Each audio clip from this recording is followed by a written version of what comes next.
কক্সবাজার শহরের সমিতি পাড়ায় বিশেষ করে দুপুরের দিকে এই ঘটনাটি শুরু হয়। মূলত একটি দোকানে কথা কাটাকাটিকে কেন্দ্র করে, পূর্বের একটি ফুটবল খেলাকে কেন্দ্র করে কথা কাটাকাটি হয় আজকে, সেখান থেকে মূলত ঘটনার সূত্রপাত হয়। সেই সুযোগে আজকে আমরা যেটি দেখেছি, কুতুবদিয়া পাড়া থেকে লোকজন এসে সমিতি পাড়ার বেশ কিছু লোকজনকে আহত করেছে এবং এই ঘটনাকে কেন্দ্র করে ইতিমধ্যে আমরা যেটি জানতে পেরেছি, সমিতি পাড়া এলাকার 20 জনের মতো আহত হয়েছে, কিন্তু তারা আইন শৃঙ্খলা বাহিনীর কোনো ধরনের সহযোগিতা পাচ্ছে না। বিশেষ করে পুলিশের কয়েকটা টিম ইতিমধ্যে এখানে এসেছে, কিন্তু তারা কোনো অবস্থাতেই সমিতি পাড়ার যেই জায়গাটি আছে, প্রবেশ মুখটি আছে, সেখানে অবস্থান করছে। কিন্তু ঘটনা যেখানটায় চলছে, যেখানে ইতিমধ্যে দফায় দফা সংঘর্ষ হচ্ছে, আমরা নিজেরাও সেখানে নিরাপত্তাজনিত কারণে সেদিকে যেতে পারছি না। সেখানে আসলে পুলিশের লোকজন যাচ্ছে না। আমরা একটু কথা বলতে চাই, এখানে কি হচ্ছে একটু।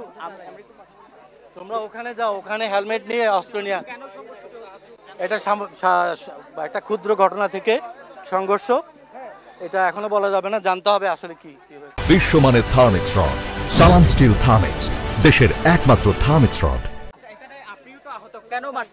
আমাদের ঘর তাইছে মারা গেছে, বউ মারা গেছে, বাঁচাইতে যাই আমি খুব পাইছি।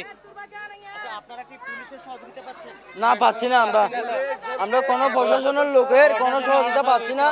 বরং ওনাদের এই যে বর্তমানে আপনারা এখানে 11টার থেকে 1টার থেকে এই পর্যন্ত মানে আপনাদের প্রশাসনের মধ্যে 12টার থেকে এ পর্যন্ত শুধু চলতেছে আপনাদের।